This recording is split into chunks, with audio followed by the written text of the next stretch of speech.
পবিত্র ঈদুল আজহাকে সামনে রেখে শেষ মুহূর্তে ব্যস্ত সময় পার করছেন নোয়াখালীর খামারিরা। জেলায় এবার ১.৫ লক্ষাধিক পশু প্রস্তুত রয়েছে, তবে গোখাদ্যের দাম বৃদ্ধিতে ন্যায্য মূল্য পাওয়া নিয়ে শঙ্কায় আছেন তারা। পাশাপাশি ভারত থেকে গরু আমদানি বন্ধের দাবি তাদের। মোহাম্মদ সেলিমের প্রতিবেদন, জানাচ্ছেন মিশাল বিনতে আনোয়ার। কোরবানির ঈদ ঘনিয়ে আসতেই সরগরম নোয়াখালীর পশুর খামারগুলো।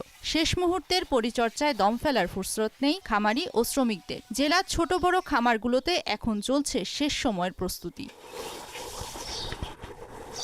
কোনো প্রকার ঔষধ বা রাসায়নিক ছাড়াই সম্পূর্ণ প্রাকৃতিক উপায়ে খড়, খৈল ও বুসি খাইয়ে প্রস্তুত করা হয়েছে পশু। ভারত থেকে পশু আমদানি বন্ধ না হলে ন্যায্য দাম নিয়ে সংশয় কাটছে না খামারিদের। আমাদের এখানে এই কোরবানি উপলক্ষে বর্তমানে হচ্ছে যে 114টা গরু আছে, যেটি হচ্ছে আমরা কোরবানিতে বিক্রয় করব।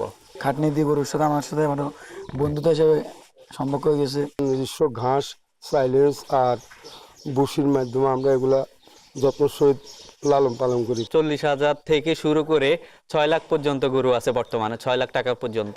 হাটের ঝামেলা আর প্রতারণা থেকে বাঁচতে অনেক ক্রেতাই সরাসরি খামার থেকে পশু কেনাকে নিরাপদ মনে করেন। ইজারাদার বা প্রতারণার অনেক শিকার হয়, সেজন্য আমি আমার ফ্যামিলি সহ আসছি যেন পছন্দ হয় গরু এটা কিনতে পারি। খামারিদের সব ধরনের পরামর্শ দেওয়ার পাশাপাশি পশুর হাটে স্বাস্থ্য পরীক্ষা নিশ্চিতে কাজ করছে প্রাণী সম্পদ বিভাগ। প্রত্যেকটা উপজেলায় যে প্রাণী হাসপাতাল আছে তারা এই খামারগুলি মনিটরিং করছে।